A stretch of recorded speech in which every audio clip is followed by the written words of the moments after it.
Well, greetings and salutations, everybody. Welcome to the John Campea Show here on my YouTube channel. I'm, of course, your host, John Campea, and it is an honor and a privilege to have you joining me here today, as it is every day, as we talk about our favorite things in the world, movies and TV. We're going to talk about some Avengers Infinity War, changing dates, Quentin Tarantino's new movie, the heist, the Hurricane Heist thing, James Franco, a bunch of stuff going on here. And let's jump into it and start off today with topic number one. And the first topic today comes to us from Michael the Beast, who writes, John, did you hear the amazing news? Marvel moved Avengers Infinity War up and is now opening on April 27th. So, a couple of questions. First of all, why do you think they did this? And do you think the move will affect the way the movie performs at all? Thanks, and bring on all the filthy. Well, thanks a lot for the question, Michael. And yeah, so I'm sure most of you guys have heard this by now. Marvel put out on their social media, made it official. This isn't a report, this came right from Marvel, that they have moved the release date of Avengers Infinity War from their May date into April 27th, which has got everybody excited, because when you get a movie like Avengers Infinity War, everybody just wants it as soon as frickin' possible, right? They just want it as soon as possible. Everybody is happy about this. Everybody, except possibly for maybe a couple of little films like Amy Schumer's I Feel Pretty, Dwayne "The Rock" Johnson's Rampage, and Super Troopers 2. Now, those films are opening on April 20th, and they had, a couple of weeks to spread their legs, to stretch their legs. They had a couple of weeks to stretch their legs. Spread their wings was what I think I was going for. There's going to be a meme about that. And have some box office life there, right? Well, now, the immediate, on their second week now, here comes Avengers. So it looks like I Feel Pretty, but I Feel Pretty might be in a better position than Rampage, because I Feel Pretty is always going for, and always was going for, a completely different demographic than Avengers Infinity War, right? Rampage might feel it a little bit more, because Rampage is kind of going for the same demographic of people who would be going out to see Avengers Infinity War.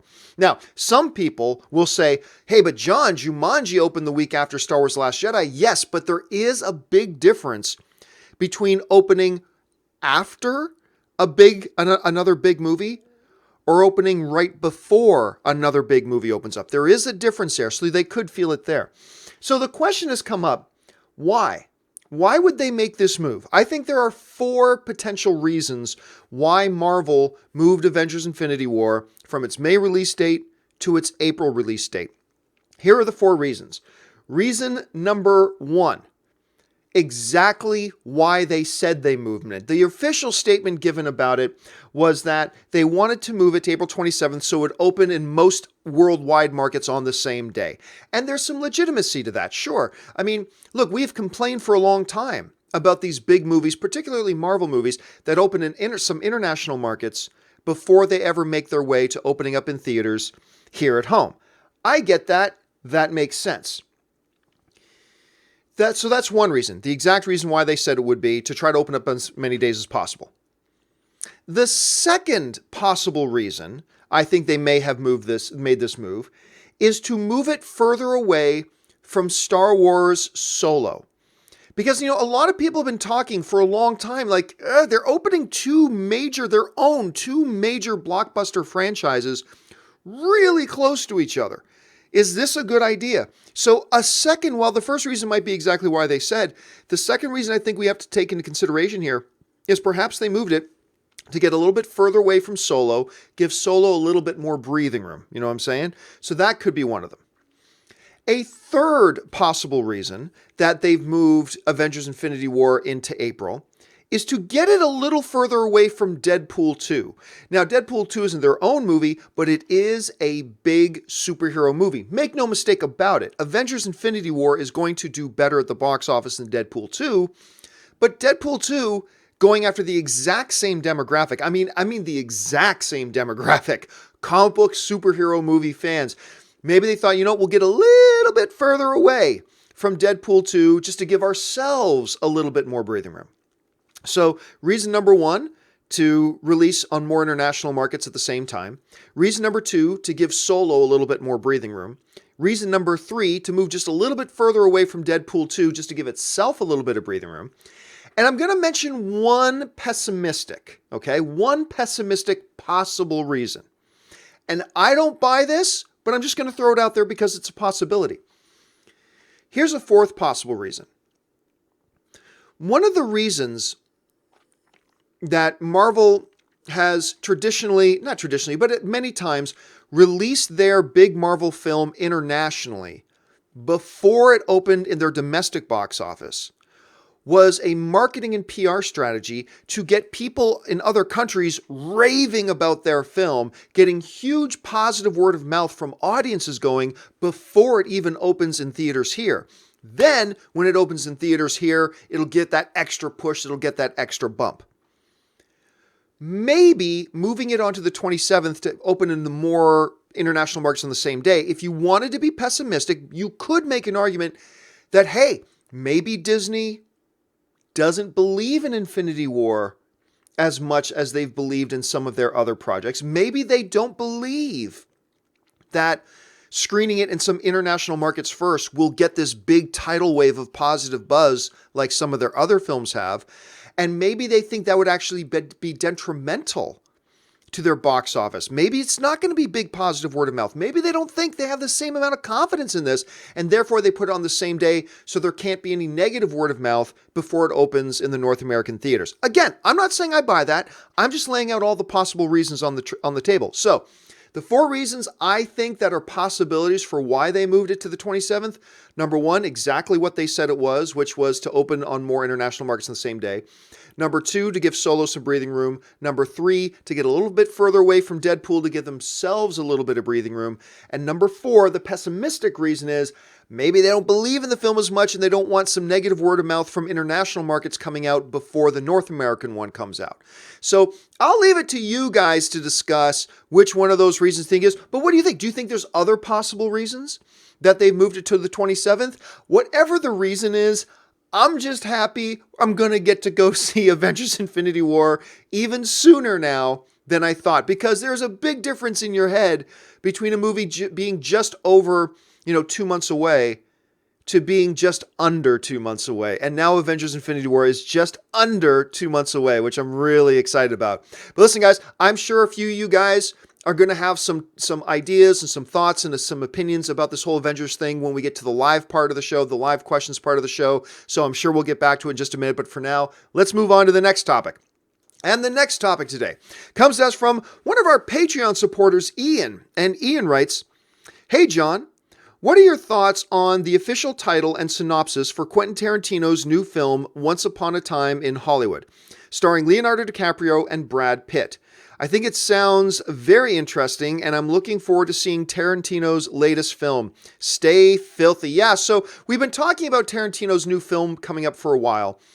A lot of people refer to it as the movie about the Manson murders, and the movie is not about the Manson murders. I think the Manson murders, from what I understand, what they've been saying, kind of play as the background to the story that's going on.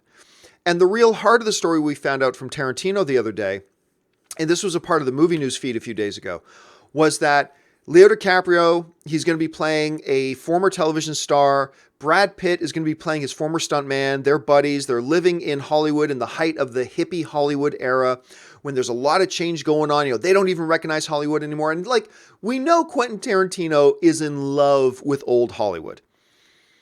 Tarantino has a massive stiffy for old Hollywood. He loves everything old Hollywood. That's one of the really charming things about Quentin Tarantino as a filmmaker. Now, they still haven't officially said it, but it looks like Margot Robbie, who's of course plays Harley Quinn, she's probably going to play Sharon Tate. And it turns out these two guys live next door to Sharon Tate. And that's the background for the movie. How much it's going to go into the Manson murders? Probably not a lot. How much it's going to be like a Reservoir Dogs with DiCaprio and Pitt? Who knows? I am very much looking forward to this movie, though, for a couple of reasons. One, it's Tarantino. Two, I've seen Tarantino direct Brad Pitt before in Inglourious Basterds, and it worked out great. Three, I've seen Tarantino direct Leonardo DiCaprio before and in Django Unchained, and that worked out great. So yeah, I've got a lot of very, very good feelings about this film. I like the sounds of it. I love it when a filmmaker makes a movie about something that they're passionate about. In this case, it's a Tarantino being passionate about old Hollywood, and he's going back to that. I like that a lot. So I'm encouraged by everything I'm hearing so far. Now, Whether or not this film could be affected by some of the little controversies going on around Tarantino right now, I don't think so. But I mean, it's up for debate. Some people could discuss that. I think it's going to be, I don't really think anybody's going to make too big of a deal out of it. But anyway, that's my thoughts on that. All right, let's move on now to topic number 3. And the third topic today comes to us from Gabby. And Gabby writes, have you seen the trailer for the new movie, The Hurricane Heist? It looks so bad. I audibly laughed in the movie theater. Have you seen this trailer? Thoughts? All right, thanks a lot for the email, Gabby. And yes, I have seen the trailer. I'll mention this again in a minute, but I remember I didn't see the trailer in a theater. I saw the trailer pop up online. And at first, I thought it was a joke trailer. Like, I didn't think it was, I thought it was like one of those Tropic Thunder fake trailers kind of things. And then I thought this has got to be like a straight to Netflix thing, but it turns out it's a real movie. Anyway, to talk about the goodness of a hurricane heist, I didn't think I could do it alone. So I reached out to my friend. Sorry, I just had bacon and eggs. I got a little bit of bacon in my mouth. I reached out to a friend of mine, Migdalia Melendez, so we could together talk a little bit about this wonderful goodness that is the Hurricane Heist trailer. Here, check this out. All right, Migdalia, you had a chance to see this trailer for the Hurricane Heist. I'm going to admit to you, though, when I first saw it, I instantly wrote it off in my head because I thought it just looked like one of these straight to home video kind of movies, but it's not. It's coming out in wide release in just like a week and a half. So you had a chance to see it. What did you think about this Hurricane Heist trailer? Well, John, first off, let's take a look at the title here, The Hurricane Heist. So my first thought is, are these people robbing hurricanes? Secondly, like you just mentioned, yeah, this looks like one of those straight to video trailers that you see before the bigger blockbuster, from the zoomed in copy to the 80s nostalgia song to the repetitive, here I am, here I am. I couldn't believe it when that came. Like when they start, I'm sitting there watching going, did they really just start playing Rock Me Like a Hurricane in this thing? They did. I think they probably listened to that song and was like, I need to write a film around that song. Go ahead. Well, I was going to say, it's just like, I understand the whole notion of going to some like nostalgia thing, and it is called Rock Me Like a Hurricane, and the hurricane's in the title, but it was just, I just couldn't believe they actually went there with it. I know. You can't believe it, but you can at the same time. Yeah. And then this film, and I'm using that term really loosely, actually looks like 3 different films. So you have an action comedy, a heist film, and a disaster film all at the same time. They're really wrapping it up. Okay, look, so it kind of looks like a mess on its surface. Yes. But, different films for different people. If somebody wanted to approach this film and they're trying to find something to be optimistic about it, is there anything in here for Hurricane Heist to feel kind of optimistic about or hopeful about at least? I mean, let's take a look at the talent. Although there are 4 screenwriters, which doesn't look good for any film, you do have Maggie Grace from Lost and Taken, and the demographic for this film actually looks like it's for the Taken fans. You also have Toby Cabell from Black Mirror, Dawn of the Planet of the Apes, Rock and Roller, which I really like him. Like him a lot. He's good. Also, the director, Rob Cohen, he directed the very first Fast and Furious film, which is a pretty decent film. He also did Triple X with Vin Diesel. He did one of my personal favorites, The Skulls, and he produced The Running Man with Arnold Schwarzenegger. So this guy can really crank out the hits when he wants to. All right. Well, okay. So I'm looking at this trailer and I'm thinking the one other thing you can see is they did kind of go all out with their visuals, with what they're trying to do visually. Is this one of these films that, look, obviously this is not, something that has Oscar aspirations or anything like that. Right. But do you think there's potential there looking at a trailer like this, seeing the people involved that you were just talking about? Is there potential here for this just to be good, dumb fun? Or do you think it can even reach that status? Listen, if you're a fan of Sharknado, and there are a lot of fans, and San Andreas, why not? This is going to be the film for you. If you have Movie Pass, why not? Because not everyone's going to go see A Wrinkle in Time. Yes, film is an art, but what is film to me is not. What is art to me is not art to you, and vice versa. So as a fan of a movie like Face Off, I know that films don't tend to take themselves too seriously, and that's fine. And all these actors look like they're having a great time. If I let you suck my tongue, would you be grateful? I love Face Off. All right, Migdalia, thank you so much for joining me here. Hey, listen, where can people, if people want to find you on Twitter and follow you on Twitter, where can people find you? Sure, you guys can hit me up at Miggy Spicy on Twitter. That's MIGGYSPICY. All right, thanks a lot for joining us. Thanks, John. All right, and that's McDahlia. Make sure you guys follow her on Twitter as well. And yeah, the thing about this movie, the one thing she said about this movie that I really resonated with me, she goes, it's three things. It's an action comedy, it's a heist, and it's a natural disaster movie, and it's trying to be all three things in one. It just feels like a big mess, but who knows? Like, I also really like that analogy she brought up about Sharknado. Maybe this could be like just one of those good, stupid, kind of fun movies that's ridiculous, but just meant to be fun. Who knows? We'll just have to check it out. Let me know in the comment section if you guys are interested at all in this new movie, Hurricane Heist. Well, all right, guys, that will do it for all of the main topics today. But, here on the John Campea Show, if you watch this show, I want to make sure you are the most informed person out of all of your friends about what's going on in the movie news. And while there's a bunch of topics that we don't have time to go in depth on, I want to make sure you're caught up to speed on at least the headlines. So this is a little segment we do called the Movie News Feed. Check it out. First up, while Aladdin, Dumbo, and obviously The Lion King have been getting all the attention lately in the Disney live-action adaptations, it's mostly been quiet on the Mulan front, and now we know why. Disney has officially moved the project back a lot. Mulan, which was slated to be released on November 2nd, 2018, is now delayed a year and a half and will hit theaters on March 27th, 2020. Next up, from Bloody Disgusting, Sony has announced a Ghostbusters live-in-concert series, complete with screenings of the 1984 comedy with live orchestral accompaniment featuring Elmer Bernstein's score and Ray Parker Jr.'s hit song, Ghostbusters. At each presentation, Peter Bernstein, orchestrator of the original film and son of Elmer Bernstein, will join the local orchestra as guest conductor. Ghostbusters Live in Concert will be presented in cities across the globe commencing this fall. Next, more drama for James Franco. According to Variety, the original screenwriter on The Disaster Artist filed suit in LA Superior Court on Wednesday claiming he was duped into selling his screenplay for just $5,000. The writer, Ryan Moody, was one of James Franco's students in his UCLA film class. The suit alleges that Moody worked full-time on the script for nearly a year and was then told other writers were taking over the project. Moody claims that in return for releasing his drafts and waiving writing credits on the film, he would get an associate producer credit on The Disaster Artist, that Franco's and Seth Rogen's production companies would finance Moody's other project called On the Bus with a budget of $5 to $10 million. However, he was not given his producer credit on The Disaster Artist and was only given a $50,000 budget on his film On the Bus. And that is why lawsuits are born. And finally, according to Deadline, Trainspotting, 28 Days Later, and Slumdog Millionaire director Danny Boyle is currently working on and developing a musical-themed comedy feature for Universal Pictures and working title. Boyle is a sought-after director, and one has to wonder, with him putting his time towards this project, if those possible James Bond directing gig reports may now be dead. We'll just have to wait and see. And that'll do it for today's installment of the Movie News Feed.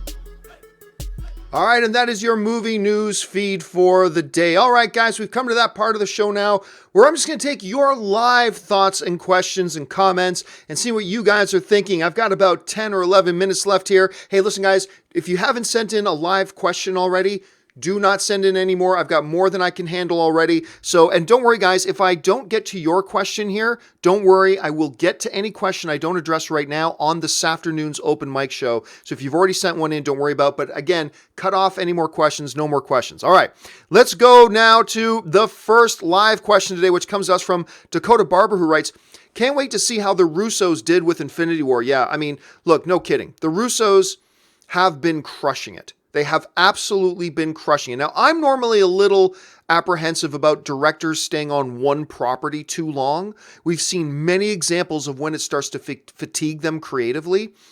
But, the Russos crush it with their two Captain America offerings. I'm excited to see what they're going to do with this, and I think a lot of people are. KW Garrett writes, "Did you see the Screen Junkies interview of the MoviePass CEO? Yup, that dude is shady as fuck. I do not trust that guy at all. And some of the stuff that he was saying while trying to paint a really pretty picture, if you really dig into it, it's like, no, dude, like you're saying that now, but what you've actually done is, and I don't have time to go into a full breakdown of it. Maybe I'll do a video, maybe not, maybe I will. I don't know. A full breakdown of what he said and how it contradicts what they've done. Again, I am a card-carrying member of MoviePass. I used my MoviePass last night, as a matter of fact. I did. I like using MoviePass. But I'm not going to stick my head in the sand. This is a company that has acted very, very shady, both in misleading public statements that they've made, deceiving their own consumers, and just their general business practice. And yeah, he's a very sweet sounding guy. Oh, we just love movies. But I'm telling you, there's something shady as hell about the way they conduct business. But again, who knows? Maybe it'll work out great, all that kind of stuff. And until I hear more, I'm still a card-carrying member of MoviePass, so how much can I hate them? Because I use the service and I like the service. I'm still trying to work it out myself. All right, Kellex writes, lots of people don't get to see most films nominated in the theaters. So why don't the Oscars get pushed back until they are available to rent/buy so more people can see them before the Oscars air? Well, I mean, there's a couple of reasons for that, Kellex. Number one, if you're doing the awards for 2017, you don't want to have the awards for 2017 in April or May as you're approaching the summertime for movies where that came out forever ago. So you don't want to be in one of those situations. But the second reason is this, is that the movie industry gets to leverage, at least the good movies get to leverage Oscar buzz for their films to try to help promote their films. And that's a valid strategy. That's not an underhanded strategy. That is a valid marketing strategy for them and their films.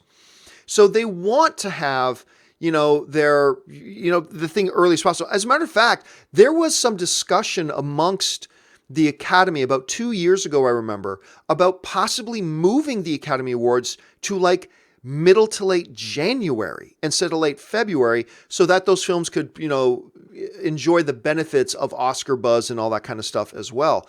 But yeah, so I think the two reasons you're not going to see the move at number one, you don't want to have the awards 5 months from the year that the awards are for. That's just kind of counterintuitive. But the second reason is if you move it too far away, then none of the films that are getting Oscar nominated get to reap the benefit of their excellence with extra box office buzz because they got Oscar nominations. So it's a very fine wire they're trying to balance and walk across here. But that's essentially why they do it when they do it and why they don't push it off any further. Chris Miner writes, favorite song from Awesome Mix Volume 1 or 2? Or if we're talking about the Guardians of the Galaxy, it's the very first song. Hey, hey, what you doing with you? Come and get your love. And I'd never even heard the song before Guardians of the Galaxy. Before that song opened up the first Guardians of the Galaxy, I never even heard of it. And then it did, and I loved it. ZCM Zombie writes, Customats writes, as Infinity War is getting closer every day, are you going to make a video where you rank all of the Marvel MCU movies? I hadn't thought about it, but that's not a bad idea. I'm sure every frickin' other YouTube channel and website is going to do the same thing. But yeah, maybe I'll do one as well. That sounds like it could be easy enough and kind of fun. ZCM follows up with thoughts on the Netflix series called The Dirt. It's based on the book about Motley Crue. Daniel Weber is playing Vince Neil. Has that even launched yet? I mean, I know I've been very interested in seeing it, but has it launched? I don't know. Has it launched, or are you just asking me, am I anticipating it? I am anticipating it, but if you're asking me what I think about it as in a review, I haven't seen a single episode yet. If it is online right now, I didn't even know it was online yet. Adam Griffin writes, do you have any memorable Oscar moments you always come back to? Mine is, I was about to say Roberto Benigni. Mine is Roberto Benigni winning and climbing over chairs to accept his award. Yeah, there's that. There's the very classic Sally Field. One of the best Oscar moments ever is Sally Field accepting her Academy Award and going, you like me. You really like me. There was something, it sounds cheesy, but when you watched her say it, it's like, oh my God, this is so authentic and real and sweet, which is really cool. Of course, there's the Cuba Gooding Jr. win for, what's that Tom Cruise movie he was in? Why am I forgetting the name of the movie? Whatever. For the Show Me the Money movie. There was that win. That was really memorable. There was the Falling Slowly winning song one. That was a memorable one. Yeah, a lot of really good Oscar moments, actually. It's a good topic to bring up. It's something I should think about, maybe make a list of sometime. ZCM writes again, favorite popcorn brand eat at home. You know what? I don't eat popcorn at home. I don't. I never eat popcorn. It's the weirdest thing. I do not eat popcorn unless I'm in a movie theater. And once I'm in a movie theater, I cannot not have popcorn. It's the Pavlovian dog response, right? As soon as I walk into a movie theater, even before I smell anything, my mouth automatically starts to water. My brain has this association with eating popcorn when I'm in a movie theater. And so that's where I eat it, but I don't eat any at home. Gabriel writes, I think Andy Serkis will go down as one of the best supporting characters in the MCU, and in my case, rivaling Boba Fett as a side villain. I don't know if I agree with you about that, but I certainly liked him in that movie. I liked him enough that I was really, at first, when what happens to him, I was really bummed out. I was very bummed out. But then I realized they did it to serve the story. And as long as you do stuff that serves the story, then I'm perfectly fine with it. So I don't know if he'll go down as one of the greatest, but I certainly liked him a lot. I'm with you on that. I certainly liked his character, his Ulysses Claw character, very, very much. Ben Rayner writes, I think Infinity War will open to 175. If that happens, would it be bad? Well, I think it'll open to higher than 175, but make no mistake about it. If Infinity War opens to $175 million, all right? If that's what it opens to, that would make it the 7th highest opening weekend in the history of film. If it opens at 175, it would make it the 2nd or the 7th highest opening weekend in cinematic history.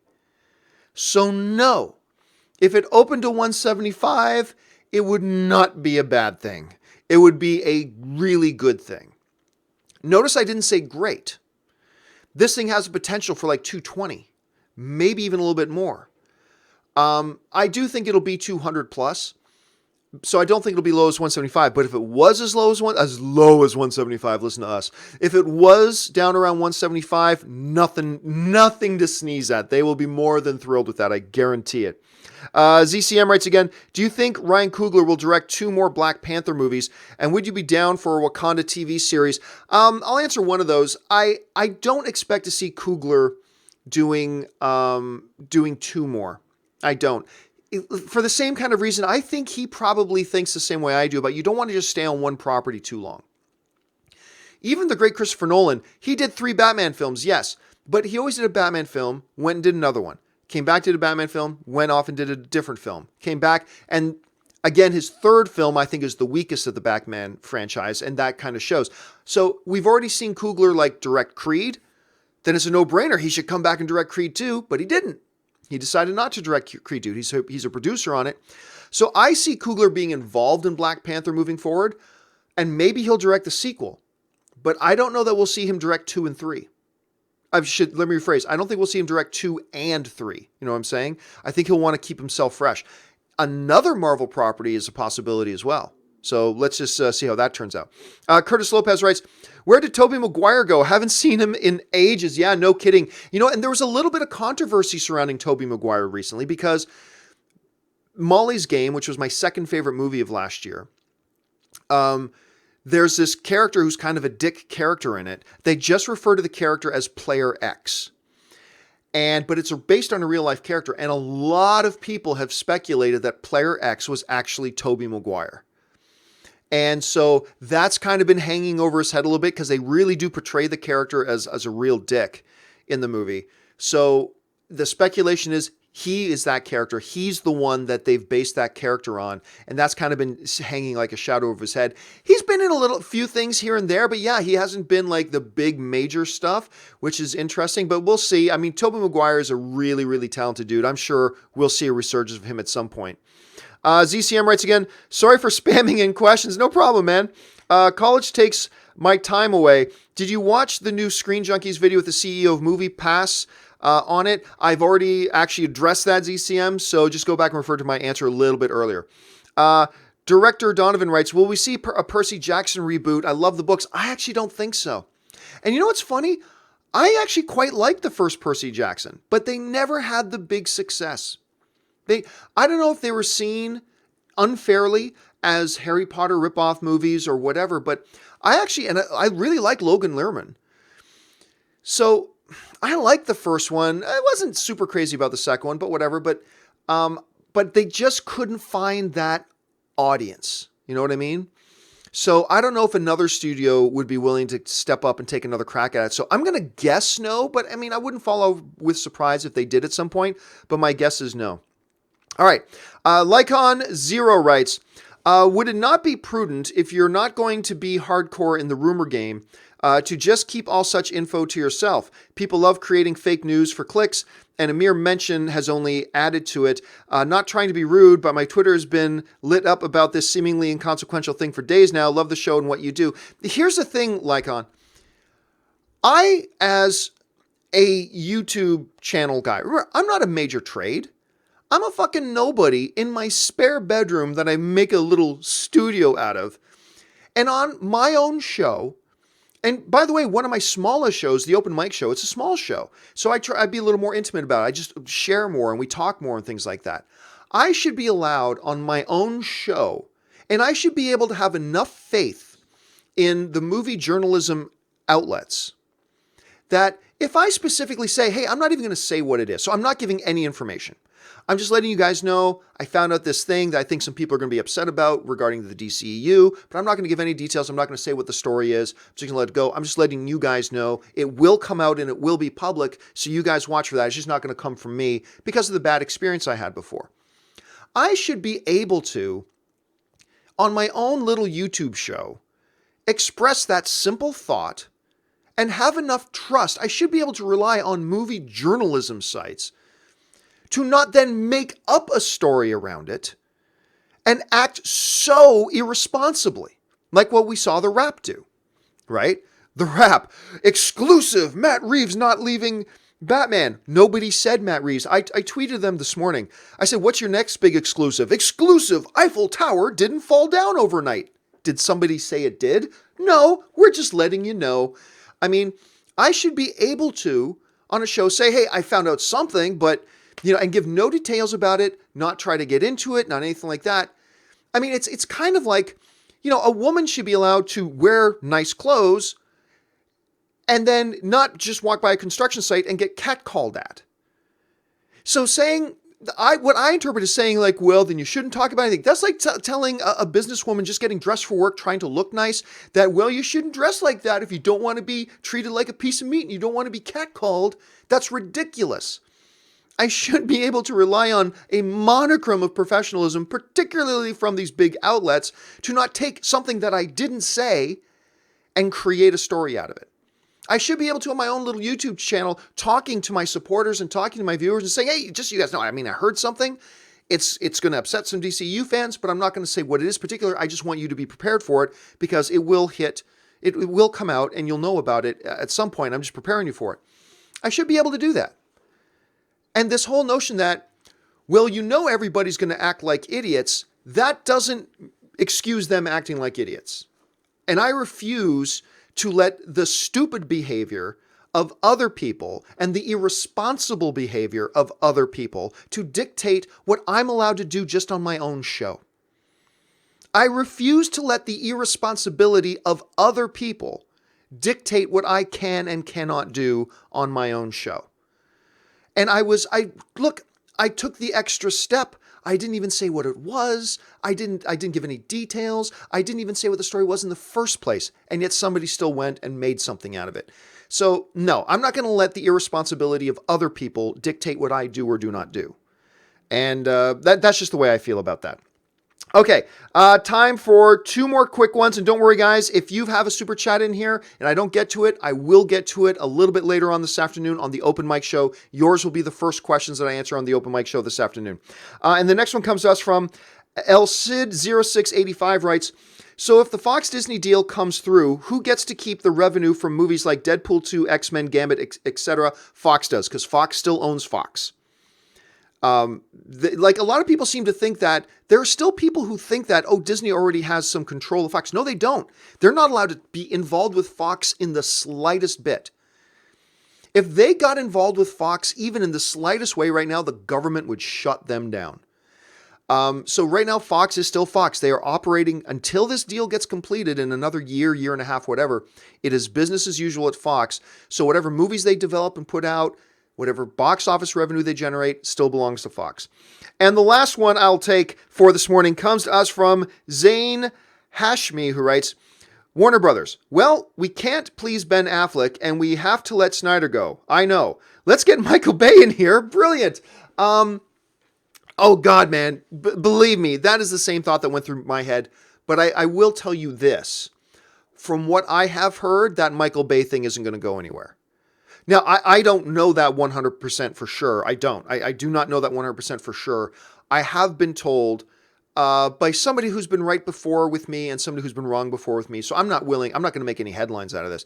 I'm just going to let you guys know, I've heard that the Michael Bay thing's done. They're not going to pursue that from what I understand. And whether that's because Michael Bay doesn't want it, whether that's because Warner Brothers changed their mind, I have no idea. I'm not even sure if it's true or not.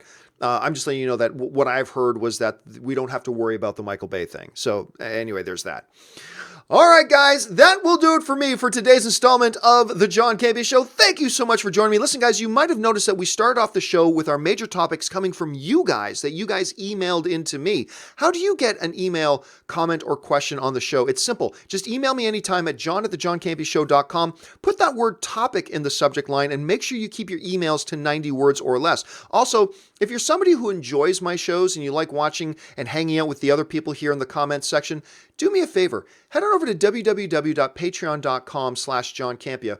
Find out what it means to be a Patreon supporter of mine, how being a Patreon supporter keeps these shows on the air, and of course what benefits there are to being a Patreon supporter. And then maybe you'll decide to be a Patreon supporter too, and that would be awesome if you do, but if you don't, no problem. I'm just happy you're here being a film fan with us. All right, guys, don't forget, you can also follow me on social media at John Campea. Make sure you subscribe to my YouTube channel. Click the thumbs up button. Leave your thoughts in the comments section below. That'll do it for me, guys. My name's John Campea. Thanks a lot for joining me, and until the next video, bye-bye.